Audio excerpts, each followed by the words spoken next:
Hi, everybody, and welcome to FNS Wrestling Podcast. Special episode, I guess. It's a solo mission for me. Jackson won't be here tonight. I apologize if you do tune in to listen to him. We're just trying something a little bit different. I am going to sort of cover some Impact Wrestling, No Surrender, as well as the weekly show from this week. And this is something that Jack doesn't generally watch anyways, so in the interest of keeping our Saturday broadcast a little bit shorter, because to be honest, we sit down and do that thing pretty much in one shot. And if we include all of these things, it's going to take a long time. So we're sort of experimenting with new formats and new things, because as we sort of exit this coronavirus cocoon, hopefully we're going to have to sort of adjust things, because we won't be always able to just sit down for 3 hours and talk wrestling on Saturdays once life gets back to normal. So this is me trying my first ever solo mission. I have no idea how it's going to go. I apologize if it's terrible. But we're just going to talk about some Impact No Surrender, I thought, first, and then we'll move into the Impact show from this week. So we'll save all the banter for tomorrow's flagship Saturday show with Jack when he's here. So I think we should probably just get right into this right now, and we'll talk about Impact Wrestling No Surrender, sort of a quick review. So the show starts, the first match we get is going to be Rosemary, Crazy Steve, and Black Taurus facing Tenille Dashwood, Larry D, AC Romero. So it's basically Triple XL versus Decay, obviously. And Decay are the winners here when Black Taurus hits his rather impressive finisher. Even more impressive, he delivered it to Larry D, who is a big man. I thought Black Taurus, again, looked really good. He is really powerful and explosive. I find him really interesting. He hits a combination of power moves as well as like really crazy looking fast dives. Just the combination of speed and power, and the fact that he wrestles in that crazy mask. If you haven't seen it, you should check it out. It's pretty impressive that he wrestles in this thing. Overall, I thought the match was decent. Really highlighted by Black Taurus, who I find fascinating so far. So I would have preferred a bit more excitement in an opener to a pay-per-view, but again, this is what we always say in FNS Wrestling, right? This was fine. It was fine, and the Black Taurus parts, in my opinion, were a little bit better than fine. So not an ideal opener for me, but I didn't think it was terrible either. Then we sort of transition into a tag team match here. We get Eddie Edwards and Matt Cardona versus Brian Myers and Hernandez. So this match, again, without getting into too many details, it ended with Eddie taking out Hernandez with a suicide dive, sort of leaving the other two men in the ring. Cardona missed his radio silence, formerly the Rough Rider, and Myers hits his clothesline, which makes me giggle a little bit every time that his finisher is a clothesline, but it does, again, pick up the win. So clearly it's some sort of devastating clothesline. So again, I would put this in the category of a decent match, but not really spectacular. It didn't feel, to be honest, much different from a TV match. But I think there's more to come with this feud, right? We're obviously working towards a Myers-Cardona sort of one-on-one match, and this is one of the stops along the way. So it was fine for what it was, but again, nothing extraordinary that I would encourage anyone to go out and seek. We then move into a family battle between Diener and the newly christened Jake Something. So Jake Something, this was his indie name and gimmick as far as I know, and I just am on the record saying that he needed a change, Diener needed a change. They've been doing the Diener cousin shtick for far too long, in my opinion, so I've been really impressed with Diener's sort of reinvention, and Violent by Design are one of the more consistently entertaining things on Impact, I think. So this match, basically, again, without getting into too many details, Jake fights off interference from Violent by Design. He ends up hitting a black hole slam to Diener for the win. I thought the match was good enough. Like, I don't have anything glowing to say. It's tough because we just came off of watching NXT Vengeance Day, right? Takeover Vengeance Day, which was just an absolute fantastic show. So sort of this is kind of paling in comparison, but this match wasn't bad. It showcased Jake's new character, the one he's used on the indies, as I said. And Diener continues to impress me with this new character and this sort of new demeanor in the ring, like much more aggressive, less of a comedy character, obviously, and just more serious. And he looks good as well. I think Jake has the potential to be a star in Impact. He has a great look. He's a big dude. He's not bad in the ring at all. his promos are definitely a weak point as far as I'm concerned, but that doesn't really hold everybody back, right? Like to me, you've got the champion of this company, Rich Swann, who I think his promos are bad to awful generally, and obviously it hasn't stopped him from getting to the main event spot in this company. So I think this is a good move for both of the Deaners to just sort of freshen up their look. They can start out feuding with each other and then sort of go from there. And I think there's a spot for both of them going forward. Maybe Jake, just because of his size and everything, getting a little bit more attention than Diener, but I think there's a spot for both of them in Impact, right? To me, it's about getting the right types of talent for Impact, ones that sort of fit in there and aren't necessarily going to flee elsewhere the first time they get a chance. And I think these two guys might fit into that category. So I'm happy for Jake that he's doing something new. So the match was okay, nothing amazing. Then the pay-per-view really picked up for me. We get the X Division Revolver match, and that is Daivari versus Suicide versus Willie Mack versus Ace Austin versus Trey Miguel versus Blake Christian, recently signed to WWE apparently, and Chris Bay. So first of all, I'd like to start out by saying that I think this is a cool idea for a match, and I think it's a keeper for a special match for Impact, and maybe could be borrowed by some other companies as well. It's a new effective way to have a multi-person match, and I always appreciate that because it's a little more creative than just throwing them all in the ring together, right? So the basic idea, if you didn't watch it in the Revolver match, is it's always a triple threat match. So 3 wrestlers start out, and then as they get eliminated, a new person will come in, right? So this was the first match on this card that really felt like a pay-per-view quality match to me. Like this was something a little bit different and special, and didn't feel like it was just an episode of Impact, so I was happy for that, obviously. The previous matches weren't bad, they just weren't really compelling, in my opinion, whereas this one I really got into. So just to sort of summarize it quickly, Suicide and Miguel start out as the first 2 in the ring, and the first few eliminations happen rather quickly, but that wasn't a negative for me. I thought that's what should happen, right? Because I had a feeling who the final 3 were going to be. At least that's who I really wanted to see in the final 3. And we do end up with the final 3 of Ace Austin, Trey Miguel, and Josh Alexander. And I agree with this choice. I also agree with getting the other competitors, other than Bay. You know how I feel about Bay if you listen to our podcast. But Suicide, Daivari, Willie Mack aren't the focus of this division right now. I didn't figure they were going to be around too long in this match, and they weren't, and I'm totally okay with that. I thoroughly enjoyed the action between the final 3 of Alexander, Ace Austin, and Trey Miguel, and I was really happy with the outcome as well. So basically what you're going to get, the finish comes when Alexander stacks both of the other competitors for a Death Valley driver to 2 people at once, which was impressive. Then he powerbombs Ace Austin onto his knee and onto Alexander's own knee. And he follows up with the double underhook pile driver, which is known as the J Driller, which I think looks fantastic for the win. And Josh Alexander becomes the number 1 contender for the X Division Championship. I thoroughly enjoyed this match, especially the action between the final 3 competitors. And I think this is what Impact needs to do more of, right? This is, for me, in my opinion, the near future of Impact represented in these 3 guys, along with Moose and Chris Bay. I think those are the 5. And I'm not even the biggest Trey Miguel fan, as you know, if you listen to this podcast, but I do understand and see the potential there, right? I do see that he could be a big part of this company going forward. So I think that if it's me running this company, that's my core group that I'm going to sort of run with for the next little while. And I'm going to try and plan some stories and some arcs that include those guys, because I think they are the most entertaining, and they're also relatively fresh and not cast-offs from some other company, right? And I think that kind of matters, at least it does for me. So I love the finishing sequence of this match. And as a result, sort of Alexander looks really strong coming out of this match. And this new match type, this Revolver, was a big success in my opinion. And I think it's something that they can sort of go back to when they have the talent and the sort of storyline to facilitate it. So to this point in the pay-per-view, by far my favorite match, one that I would actually say go see, especially the final 3. I thought it was really well done and really entertaining. I was very happy.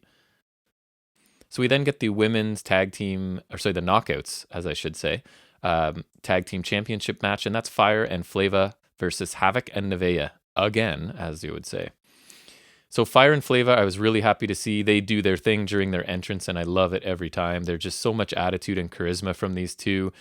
And again, as I always say, Just let them interact and let them do their thing, and don't overscript them, and don't lean into the comedy and stuff too much. Just, they're great just having pretty straightforward dialogue, pretty straightforward storylines, and just let their charisma and their attitude sort of take over.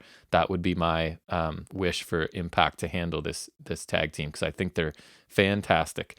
So anyways, long story short, Nevaeh takes a cutter on a street sign and also takes the pinfall there as Fire and Flava retain their titles. And I guess the storyline coming out of this is Nevaeh is really dejected after yet another sort of coming up short again against this tag team. And she sort of walks to the back and leaves Havoc standing in the ring alone, sort of leaving us to wonder what's going on. So I kind of like that little storyline. It's something to look forward to on the next episode of Impact to see where this storyline is going. And they will deal with it on Impact as well. So Hogan and Steels win what I thought was a pretty good match. The second half to me was better. The first half was not super exciting, but I thought the second half was pretty good. The entire match suffers slightly for me because this is seemingly the millionth time that these two teams have had some sort of interaction or match or whatever. I think all four of them are talented women. They just need new contenders in this division. I'm happy, again, that there's some development with the Havoc and Nevaeh situation, because they've been sort of treading water on Impact for quite a while, and I think both of them are talented women, so just freshen it up, change what they're doing a little bit, add some interest to their storyline, which it looks like they're trying to do, so that's not bad. So this match was second half better than the first. Overall, a pretty decent match. I'm a big fan of Hogan and Steels. I think they're just going to keep getting better in the ring. I think they're already fantastic as characters, so should be a focus of that division going forward, especially the tag division for sure. So I'm happy with the outcome of this match. Happy that it looks like we're moving on from these two teams sort of interacting, and happy that Havoc and Nevaeh in general will have something new to do, it looks like. The next match we get, I think things picked back up here again, in my opinion, and that was the X Division Championship match between Rohit Raju versus TJP. And of course, classic Rohit, the heel, attacks TJP before the match begins, so there's all kinds of action happening outside before the bell has actually run, including Mahabali Shera being there a little bit. So eventually Rohit hits a suplex on the ramp, and the match officially begins shortly after that as they get to the ring. And this was basically the story of two guys who know each other very well and are just sort of struggling to gain an advantage because they have wrestled many times recently.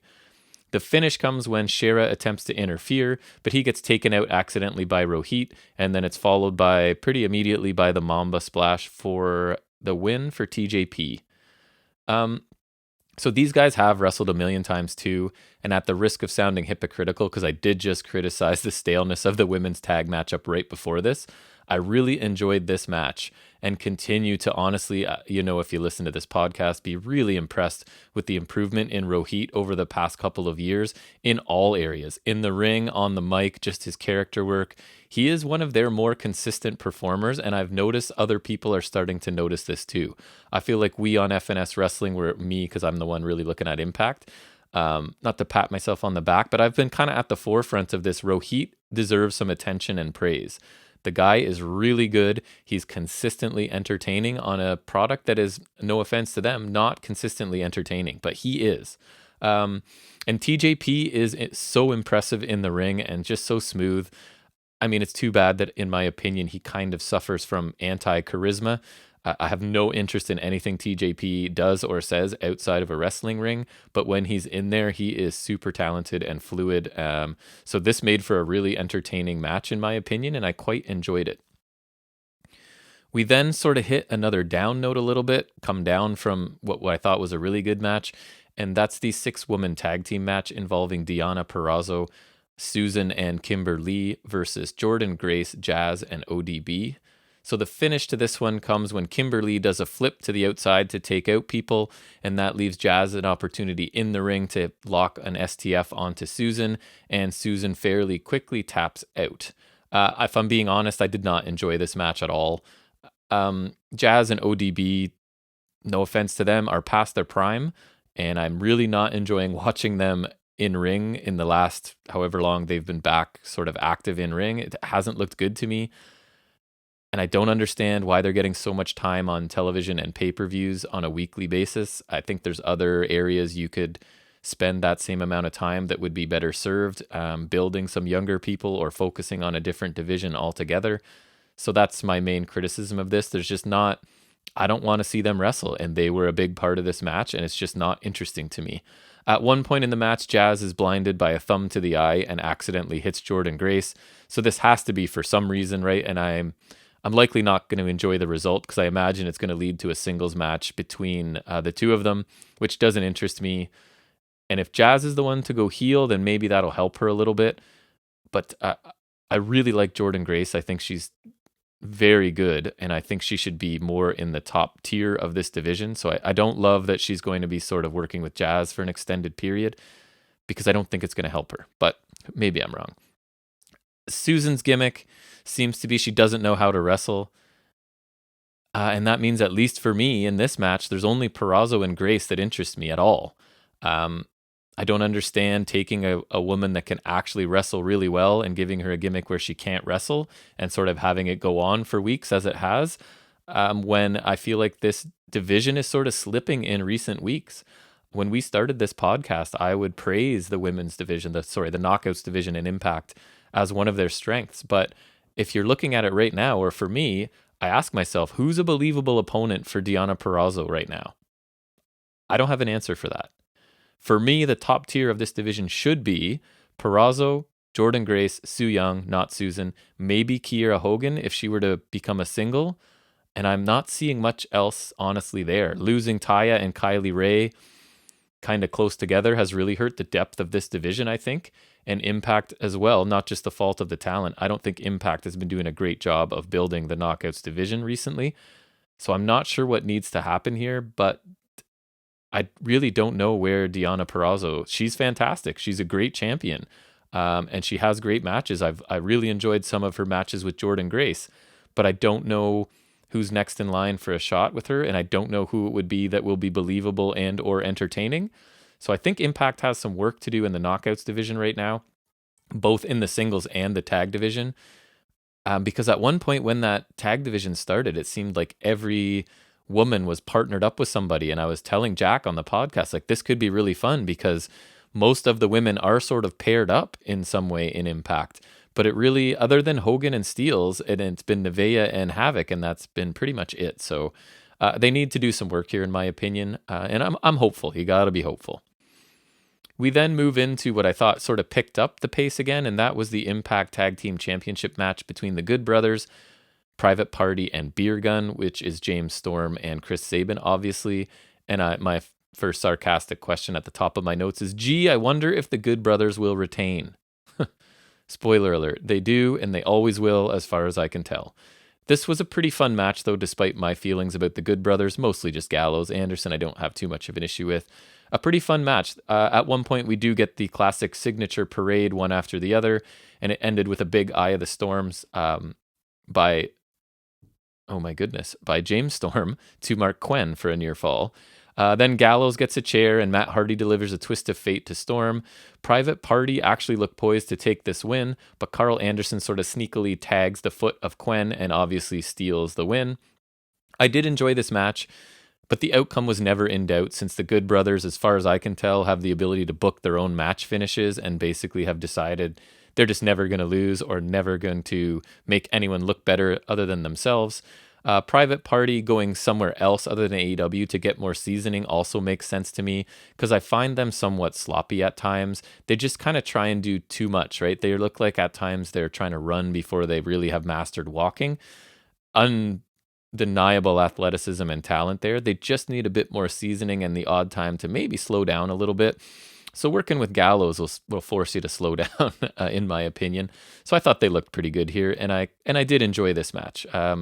Yeah, it was a pretty fun three-way tag team match, I guess. Then that takes us to the main event, which I have to admit I had pretty low expectations going into this, mostly because I'm skeptical of Dreamer's abilities at this point in his career. And the championship matches, of course, between the champion Rich Swann and the 50-year-old challenger Tommy Dreamer. And it was actually, Dreamer put up a surprisingly good fight here. And I was, in fact, pretty entertained by this match. And again, I really wasn't expecting to be. The finish came when Swan kicks out of a nice Spicoli driver from Dreamer. He kicks Dreamer in the face and then hits his Phoenix Splash for the win. Moose then, who on a side note is absolutely in the best shape I've ever seen him. He is ripped and just looking super impressive right now. He comes to the ring and attacks Swan's leg before hitting his sort of flipping spear to Dreamer. And the show basically goes almost. The pay-per-view proper, I guess, ends with Moose in the ring holding the TNA and Impact Championships high up in the air. And I have to say, he looks fantastic. Like this is obviously where they're going next, is Moose and Swan. And this match, frankly, over-delivered for me. And I enjoy the build to Moose and Swan. I know I'm not the biggest fan of Swan as a champion of this company. I don't think he's a great choice in that position, and I think Moose is. So I think hopefully that's what we're working towards, is going to be a Moose championship run. So we'll see. I thought this match, as I said, it over-delivered for me. Dreamers knew doing this whole I'm trying to just do good things and I'm trying to do good things for wrestling gimmick is actually kind of working for me. And his sort of heartfelt promos lately in support of this, I thought have been pretty believable and good. Like, I think they found a nice little niche for Dreamer to be in right now. It's kind of feels like he's the gatekeeper to the main event. And that's okay, because he's doing a good job of it right now, I think. A 50-year-old guy especially. Kudos to him, because I've been critical of him in the past, obviously. Like, I don't know how much I need to see Tommy Dreamer and Ken Shamrock wrestling in 2021. And Rhino, he's okay sometimes too. But in this match, I thought he was okay. So then we get the Impact logo basically flashes as though the show is over. They're kind of stealing that move from NXT, I feel like. And then we get a New Japan endorsed vignette for David Finlay and Juice Robinson. So they are making their way to Impact. And I thought that was a nice touch to garner some interest for next week's Impact show, right? You're getting some intrigue. We've got this crossover between multiple companies going on in wrestling right now, which is a pretty cool thing for wrestling fans, I think. And this is our first sort of flash of New Japan is going to be making an appearance in Impact Wrestling. And I, for one, am all for it. I've recently become a fan of David Finlay. I can't remember where I most recently saw him wrestle, but I thought he has improved a ton too and looked really good. And Juice Robinson's always good, and he's sort of switched his look and character up a little bit recently, I think, which is not a bad idea for him. So I thought that was an interesting little nugget for people to latch onto leading into the weekly show coming up. So I liked the end to this. And overall now about this show, it was a bit of a roller coaster ride, but I do have to admit, I think there were more highs than lows. So the highs for me would be the X Division Revolver match, the X Division match, the tag team title match, and the main event even, I would include that, and the reveal that FinJuice is coming to Impact from New Japan. I thought those were sort of the highlights. The lows for me would definitely be the 6-woman tag match, which I didn't enjoy at all. The opener was a bit underwhelming other than the Black Taurus parts, and the remaining matches sort of fall somewhere in between, right? They were an either high or a low. You've got that sort of flat part on the roller coaster, I guess, would be the other matches. So I would say if we always try to give grades here, I would give this show a grade of a solid B, right? So solid, not spectacular. I'm not sorry I watched it, but I wouldn't urge anyone to go out of their way to see it either. Maybe the Revolver match, especially the final 3. So a solid offering from Impact, better than some of the things they have done. But again, there were some low points to this show. Overall, a solid show. I gave it a B. So that wraps up the pay-per-view on Saturday. So now we'll just sort of transition into looking at this Tuesday, I think it was, which would be February 16th episode of Impact Wrestling, sort of coming on the heels of this pay-per-view that we just discussed. So let's see how things develop between these two shows. And I'm happy to say that I am recapping a pretty strong, in my opinion, and enjoyable episode of Impact. Because I find I never know what I'm going to get with Impact. We rate, as you've seen, we give shows letter grades. Impact gets some in the C's, which is pretty low for me. I'm usually pretty optimistic and positive. Anything from, C's to high B's, they don't normally get in the A range for me, but maybe I'm a tough marker. I don't know. Maybe I'm expecting too much, but I'm happy. For me, as a Canadian, our sort of grading system is different. A B is like 70 to 79%. in Canada. I know it's different in the States, so I don't know if that makes a difference. But when I say it's a B show, that's a good, solid show. So let's talk about Impact from this week.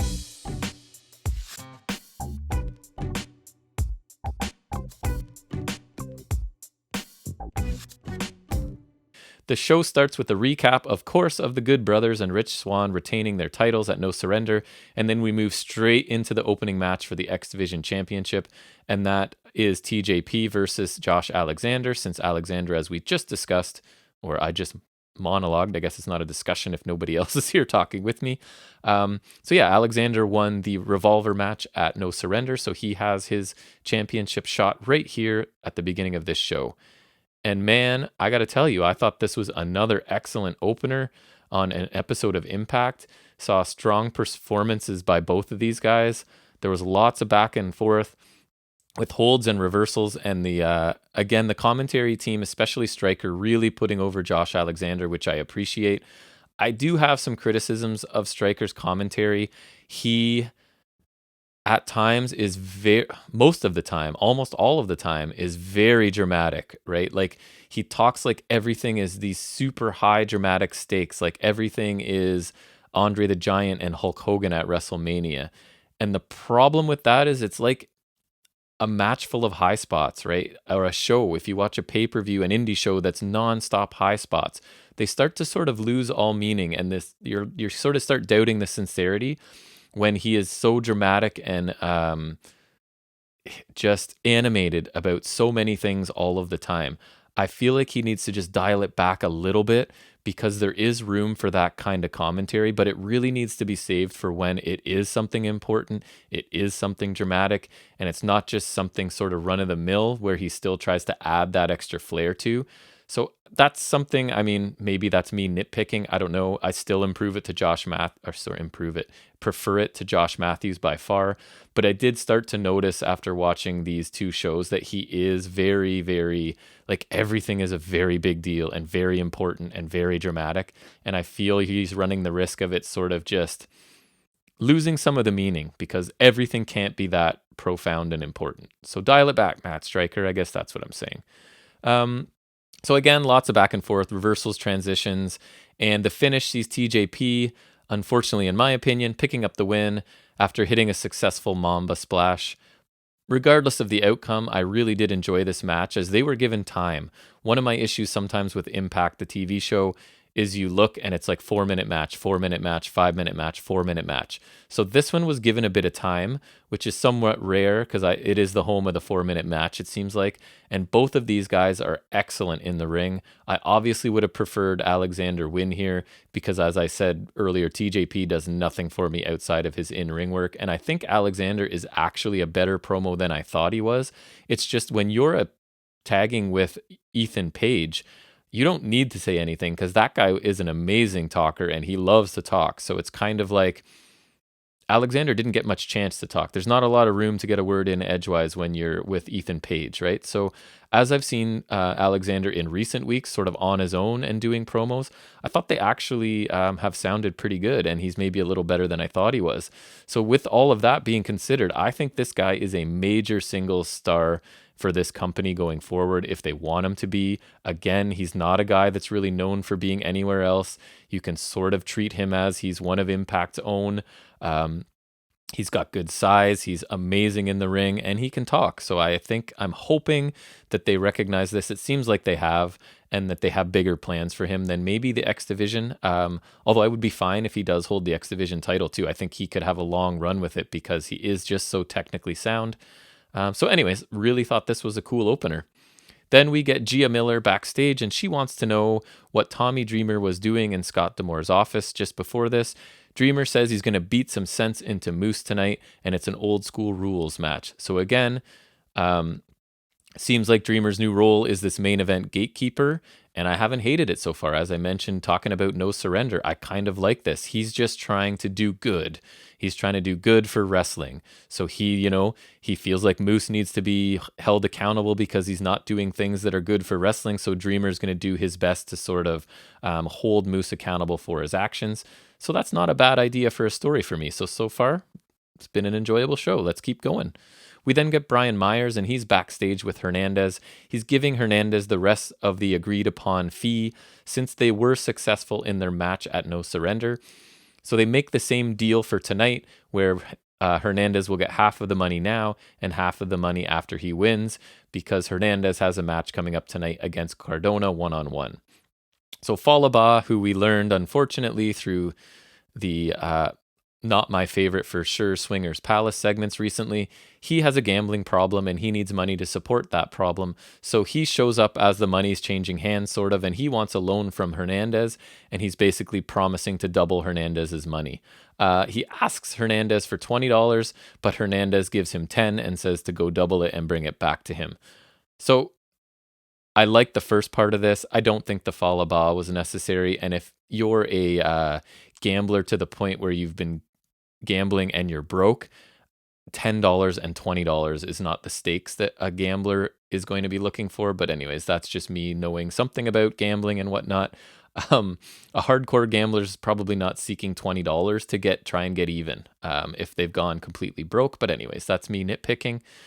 For me, this kind of worked up until I didn't love the Falaba interaction, but it wasn't enough to really anger me or anything.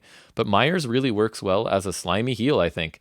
And Hernandez works pretty well as his paid muscle, who really feels nothing for Myers and cares nothing about Myers either way. Their interaction here was good, I think. I like the majority of this segment. Could have lived without the Falaba interaction, especially after seeing what it's going to lead to later in the show. Sigh. But anyways, again, so far this show is rolling pretty well for me. We then get Matt and D'Lo talking about Finn Juice, who will take on Reno Scum tonight, who I had forgotten were even there. We are also reminded of the Dreamer versus Moose old school rules match that will be on as well.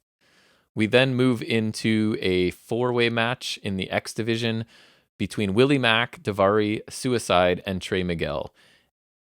And going into this, just looking at who it was, my immediate impression was that this was a match clearly to build Trey Miguel back since he didn't win the Revolver match, but he is sort of the focus right now as he's re-signed and returning to Impact. And that's exactly what this was. And it was a decent little sprint. It was really short considering it involved 4 people, so it's sort of back to that Impact very quick match on the TV.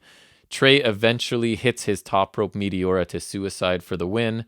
And again, there was no doubt who was going to win this match, so it hurt it a little bit for me in terms of my interest. I'm not the biggest fan of Trey Miguel, as I said earlier in this podcast. He is amazingly quick and incredibly impressive athlete. Like, I can't take that away from him. It's just that his move often lacked impact, no pun intended, for me. Sure, you did a crazy flips at 1,000,000 miles an hour, but the result sometimes looks kind of soft.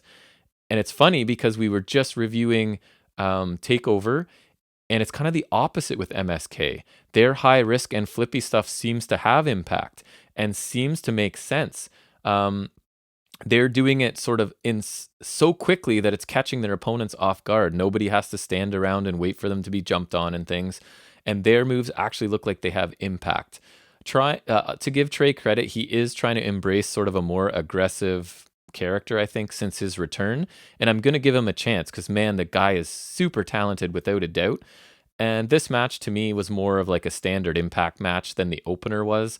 But Miguel did beat 3 former X Division champions, so that's going to add to his momentum, and I'm sure we're going to hear all about that. So this was basically a quick rehab match for Miguel to say, sure, he didn't win the Revolver match, but he is still a main fixture in the X Division going forward, and I think that's fair and reasonable.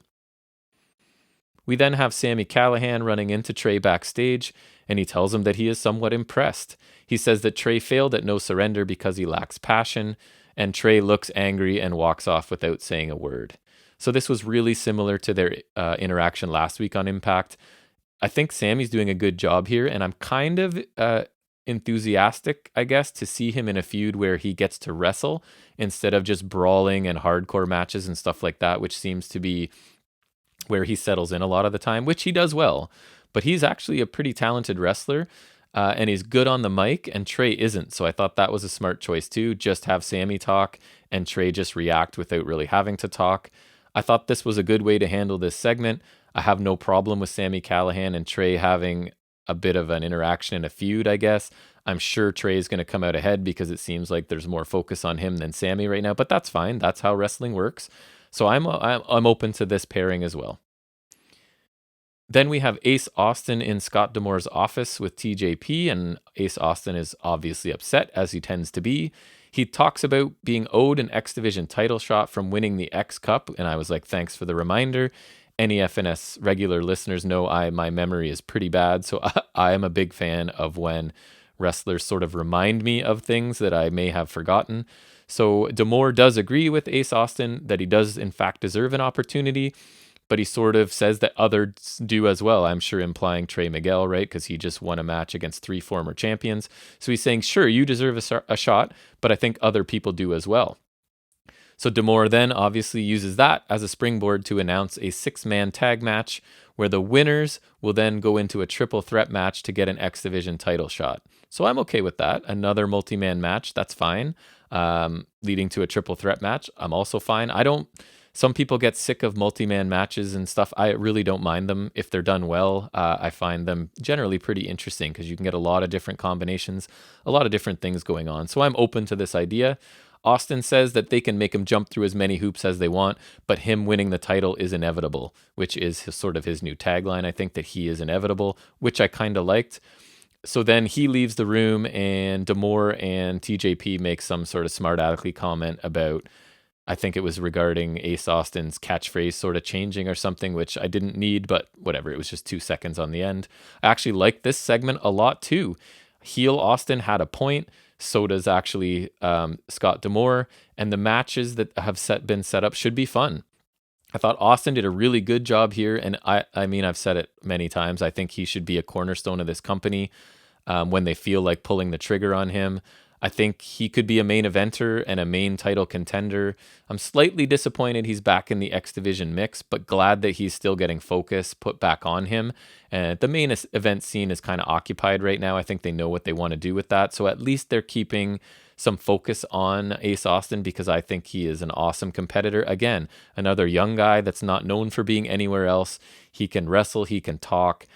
He's got a big heater with him in Fulton, Madman Fulton. I just like his act altogether, and I'm hoping that he gets a bunch of TV time going forward. But if you listen to this podcast, you know I love Ace Austin. We then have the match for the money with Hernandez, with Myers, Brian Myers with him, versus Matt Cardona. So again, Impact style, another fairly short match that saw Cardona escape a border toss and hit his radio silence finisher for the win. I was critical of Stryker earlier. I'll give him some credit here. I thought he did a good job of putting over Cardona as sort of this in between. He's not completely old school, but he's not completely a new school young guy either. He's kind of bridging that gap between the older crew that they have on Impact and that younger crew. And I think that's true, and I think that's a good point.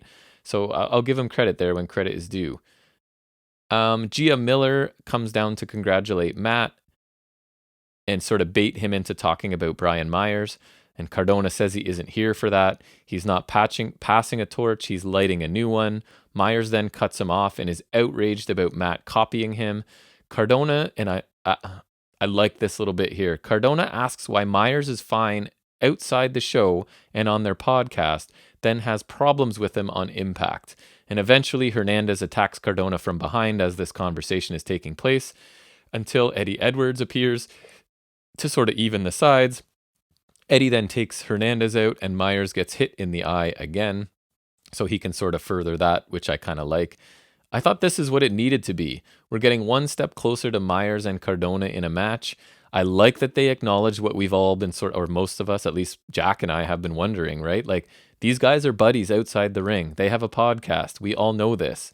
So you're asking us to suspend our disbelief, but they've actually incorporated it in the story because Cardona's wondering the same thing.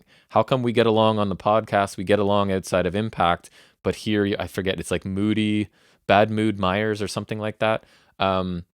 And I say it all the time. Myers and Cardona, even though I'm not the biggest fan of Cardona if you listen to this show, I think they're a great fit for Impact.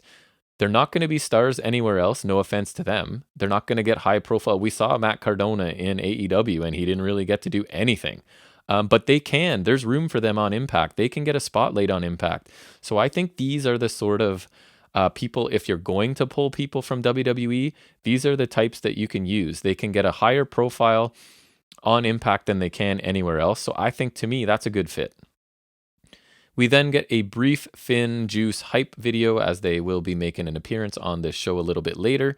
And then we get our, what has turned out to be lately, a weekly segment where Impact Wrestling is interrupted by a paid advertisement from AEW president Tony Khan, along with Tony Schiavone. So Khan said he didn't get anything for Valentine's Day, but he was here to give Impact Wrestling what they've always wanted: money, by paying for this spot. So if you listen to this show, you know I kind of like when they take the digs at Impact, even though I like Impact and I'm a fan of wrestling in general. I find his shots at Impact are the most entertaining parts of this. And he does say here that he's convinced his accountant to consider it a charitable donation for every spot he does on Impact, which I thought was pretty funny. They hype the next Dynamite and they compare Eddie Kingston, to Michael Corleone from The Godfather here. And basically, Tony Khan says he has a surprise for Omega on Dynamite this week. This had some amusing lines, as I discussed, but this one went on a bit too long for me. It's like he paid for a double or triple spot this week. I like the shots at Impact being back, and basically this idea that they're a second-rate company when compared to AEW, which, is that wrong? I don't think that's wrong. So again, liked a couple spots from this, but generally thought it was just too long this week. We then move into Havoc and Nevaeh, sort of getting an update on where they stand, because as we talked about, it was Nevaeh walking out on Havoc at the end of their match at No Surrender, sort of trying to find out where they stand, I guess. So they're backstage to discuss the fallout from that loss to Fire and Flava at No Surrender, when Nevaeh just walked off in disgust. So combine their two names. Nope, it was Havoc. She asks Nevaeh why she hasn't gotten back to her. I guess she's been trying to reach out to Nevaeh since No Surrender and hasn't gotten a reply, and she wants to know why. Nevaeh points out that they keep losing and asks if maybe should they even really be a team. Havoc is actually being pretty understanding here and is trying to console her, but Tenille Dashwood just sort of pops up with some advice. And I thought it was funny here because Tenille is basically, she says something along the lines of, "I wasn't eavesdropping, but I heard every word you just said," and that kind of made me laugh.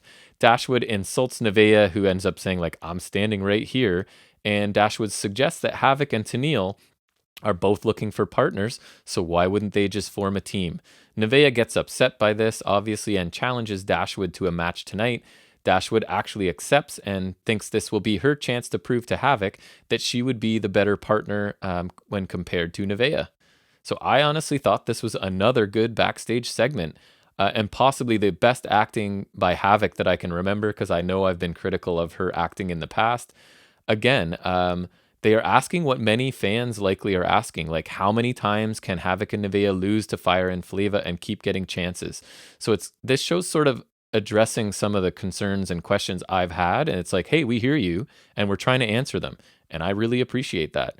It also clarifies a little bit further. It's always seemed this is what's going on, but Dashwood's gimmick is finding a tag partner, which I think is kind of funny because she's the most selfish person in wrestling right now, right? It's all about me is basically her whole thing. So I find it kind of interesting that the most selfish person really wants to be part of a tag team, and that she's having trouble obviously finding partners and trying to find ways to force people almost to partner up with her. So we'll see where it goes. I think she's been underutilized to this point, so hopefully this is the start of something for Tenille. We then do get the debut of Finn Juice from New Japan as they take on Reno Scum in a tag team match. I love that some of the New Japan talent are at Impact. It does make Impact seem somewhat higher profile. I do see what Impact is gaining from these crossover relationships with other promotions. I'm not exactly sure what the other companies are gaining from their side of the relationship, but as a wrestling fan, I don't really care. Let's just mix and match people and get fresh matchups and fresh storylines. That's what I'm all about. So I'm on board for this. If it makes Impact better, who cares what's going on the other way, right? Let's make Impact a better product and worry about everything else later. So basically, just to summarize real quickly, Finn Juice win a short match with the Powerplex, although I did think that Reno Scum did get a lot here, especially near the beginning of the match. They were really on the offensive, And I guess that's because they're an established team. Even within Impact Wrestling, they've been around, probably tag champions if I think really hard about it. And I've seen them tons on the indies. I think Thornstowe is actually a pretty talented wrestler. Luster, the legend, doesn't do much for me. I think he's a pretty limited big man, but that's okay. So yeah, they got a bit more offense than I might have given, considering it was Finn Juice's debut, but whatever. It was a pretty standard Impact match. The Good Brothers come out and they talk about how they love the young boys. They love when boys come in to pop the territory, and I know I say it all the time, I despise the use by the Good Brothers and anyone else of this like insider backstage lingo. So the young boys and getting a pop in the territory, like all this kind of stuff, I don't think helps wrestling at all. And I don't know, I just have a problem with Gallows in general, as you're well aware. So I'm a little hypersensitive to everything that guy does. He just bugs me, frankly. We all have things that bug us more than they should. And I think for me, Gallows is on that list. They remember when Finn and Juice Robinson just carried their bags. Carl Anderson then welcomes them and offers to buy them some beer. Gallows says they should buy a few shots of their whiskey, thank them, and they'll have a big party. So basically, buy our merch, thank us for mentoring you or whatever, and then we can party. Juice Robinson basically says it's not 2015. They're not young boys anymore. They've got some credentials and accomplishments now as well. Finley then gets a chance to say something and refers to Anderson being a lightweight when it comes to drinking, I think, and maybe peeing himself when he drinks too much, something like that, which Anderson is obviously angry about as he's on the stage. So this was another short match to showcase Finn Juice really quickly. And I guess because of that goal, they met it. Reno Scum got a bit too much, as I said earlier, in a very short match, I think. The Good Brothers continue to annoy me, especially Gallows, as their entire gimmick is never looking bad and at the same time never making anyone else look good. They collect their checks, they push their merch, and they dominate whether they deserve to or not.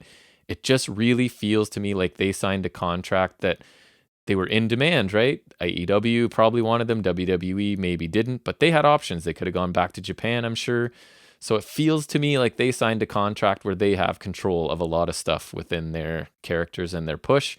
And I don't think that ever really works out well. If you look back at WCW before their demise, they had far too many people who had control over things and could refuse to do things and refuse to put people over.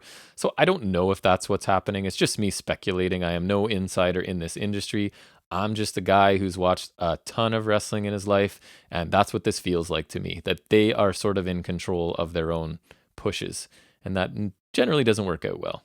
But anyways, we then have Rohit Raju and Mahabali Shera are at the bar that seems to sort of be popping up at Impact these days. And Raju is blaming Shera for losing the X Division Championship match at Impact, because remember, they had that sort of miscommunication and Shera got knocked off the ring as he was trying to help Raju. So Shera pushes Rohit away, and sort of that sends him to bump into James Storm, who's sort of beside him at the bar. Cowboy then really doesn't say too much and eventually smashes a bottle over Raju's head, leading to a stare down between Storm and Shera, who sort of steps forward because I guess he still is Raju's muscle, despite Rohit sort of criticizing him here. And I thought the first part was really good here. And then Johnny Swinger comes in, and I didn't even mind his little interaction at the bar. His character is sometimes amusing. But then this leads to him inviting Sabin and Storm to Swinger's Palace, and they agree. So that's going to be the second part of this segment. And this is where, for me, if I'm being honest, this is where it goes right off a cliff real quickly. So then we're backstage at Impact Wrestling, and James Storm and Chris Sabin arrive at Swinger's Palace and ironically enjoy the ridiculous atmosphere. So it's this idea they know it's crazy and ridiculous, but they're just going to sit back and enjoy it, right? And just take it all in, the craziness that's going on around them, and that's fine. They sit down at the poker table where Falaba has once again getting kicked out after losing the latest $10 he borrowed from Hernandez. So he's sort of I think they're called the Swingerellas. His group of ladies are sort of escorting Falaba out of here. This sort of devolves into Storm at some point rapping a little bit, which was honestly very cringeworthy for me. It was super awkward. Alicia does some brief but really awful acting. She has like one or two lines and almost worth going to watch her deliver them because they're so bad. And this whole segment, honestly, in Swingers Palace for me is embarrassing for pretty much everybody involved. If I weren't reviewing this for you guys, I would have skipped it. So hopefully you didn't have to endure this and you can just let me summarize it for you and tell you it was bad. It was really, really bad. Impact, whenever they lean into doing comedy, they produce some of the worst stuff I watch in wrestling each week. And believe me, I watch a lot of wrestling each week, probably more than is healthy. But it's kind of my guilty pleasure and just something in a pandemic, especially where I can just turn my mind off and watch some wrestling. And this is bad stuff. Impact doing comedy, it's like they try too hard and they try to go too big. And it just, for me, it falls short almost every time. This was disappointing because it started out pretty well. The part in the bar I had no issues with and kind of liked it. And then the part in Swingers Casino was awful. So then we do get our match between Tenille and Nevaeh. And this was a decent little match, actually. Nevaeh, who I knew nothing about before seeing her in Impact, I think she's quite capable. And Dashwood is as well. So Dashwood obviously won with her spotlight kick, as you figured was going to happen here. And I was fine with this. It furthers a story. It's forcing Nevaeh and Havoc to do something different going forward, which is a good thing. And I think Dashwood maybe is going to get a clearer direction going forward from this, as she's kind of, in my opinion, been floundering with nothing specific, right? Just sort of wandering aimlessly since arriving at Impact, in my opinion. And she has potential. I was excited to see her arrive. I've compared her to, she's the female, or Impact doesn't even have to be female. I don't need to gender it. She's the Impact version of Miro for me. I thought she was underutilized in other places she's been.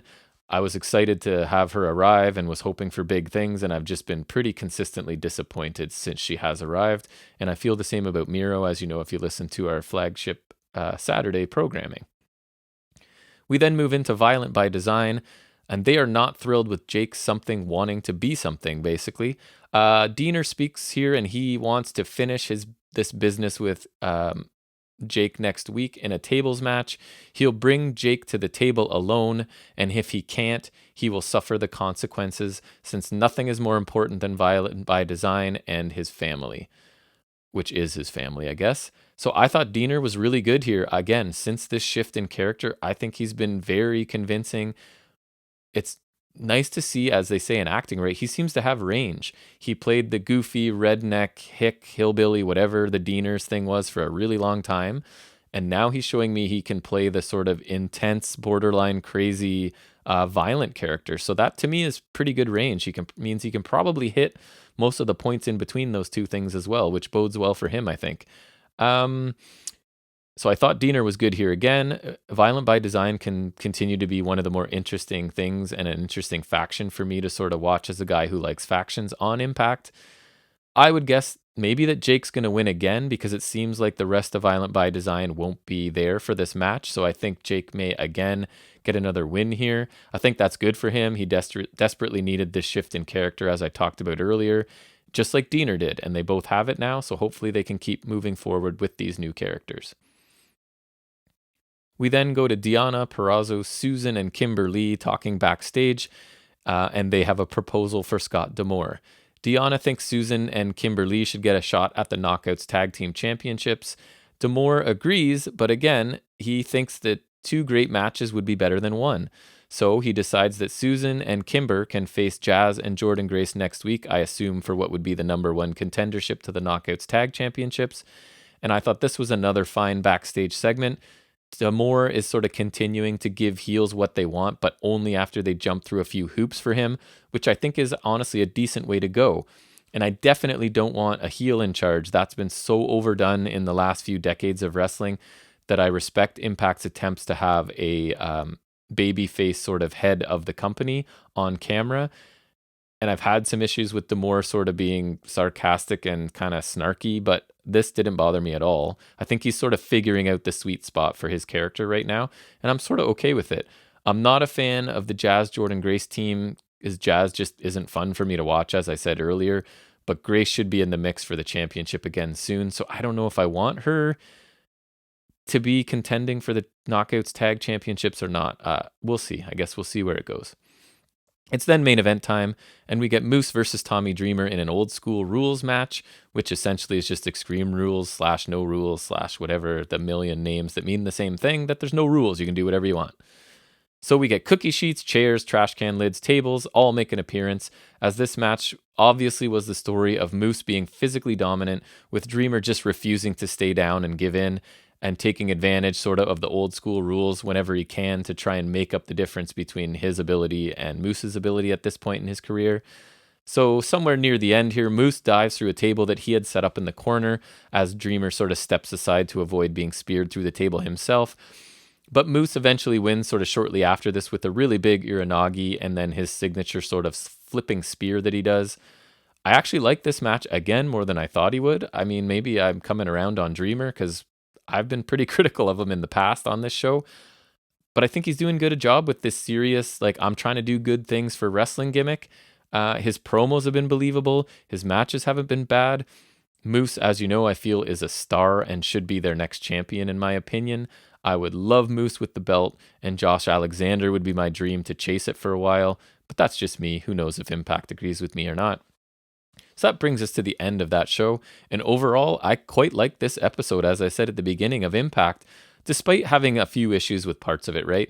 The opener I thought was really good, and almost all of the backstage segments held my interest, and further storylines, other than the Swingers Palace casino stuff, was ridiculous. All the other backstage stuff I thought was really solid this week and added to my enjoyment and added to some storylines and things. The main event was better than I expected. The debut of Finn Juice was nice to see, although it wasn't ideal to me, their debut, but it was good. The only real minus this episode was the segment in Swingers Palace, which was tough to watch and made James Storm look ridiculous, unfortunately, because I think he's also another nice piece for Impact right now. The episode in general went by far more quickly than a lot of their episodes do, and I was mostly entertained while I watched it. So I gave it a very nice B+ this week. So not quite in the A category. Pretty close, though, if I'm being honest. Maybe I'm being a bit harsh on the Swinger Palace segment, but it really was bad. It wasn't super long, so it could almost be an A-, but I am going to stick with my gut instinct of a B+. So overall, a good week of Impact Wrestling. I thought the pay-per-view was pretty solid, and that the weekly offering of Impact on Tuesday night was better than solid, frankly. So yeah, that is my thoughts on Impact this week. That's going to bring me to the end of this first solo mission. So as always, I'm always asking for feedback. I don't get any. I know people are listening. I see the stats, but I don't. Please give me feedback, especially on something different like this solo mission. I don't know how this is going to be. This might be an awful hour of a podcast. I apologize if it is. I would love some feedback. Should we keep doing these solo missions just to put out extra content and to keep the Saturday show a little more manageable? Should I avoid solo missions? Should we put out more content, less content? How's the sound quality? How's our flow? How's the organization? Whatever. I would love any feedback from anyone, and you can do that at fnswrestling@gmail.com. That will come directly to me, or on Instagram at FNS_wrestling_podcast, and that will more go to my son Jackson, but he will show me what comes through there as well. I would love to hear from any of you. And I hope that you can appreciate us sort of tinkering with the format right now. We just have to get to a point where we can still deliver this content in a non-corona time. And that's going to take some adjustments once we can do things on Saturday again. So hopefully you like this first foray into a solo mission. I'm sure there'll be more coming in the future. And as always, I really appreciate any time you give to listening to this podcast. My goal right now is to offer you an ad-free, sponsorship-free, no begging for Patreon, no looking for money, no looking for anything. I just enjoy doing this. I enjoy doing podcasts. I enjoy broadcasting. I enjoy nerding out on wrestling and just talking about wrestling with my son. Something we can do and enjoy together.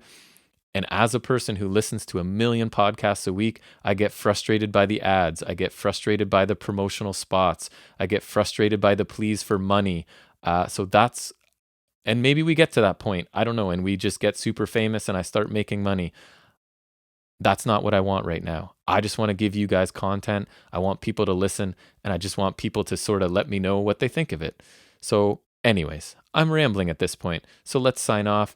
Thanks to everybody for giving me any time this week to listen to me talk about wrestling and my son Jackson. We'll be back tomorrow with both of us doing what we usually do, breaking down AEW Dynamite, breaking down NXT, and whatever else happens to come up. So thanks again for listening, and until tomorrow, take care.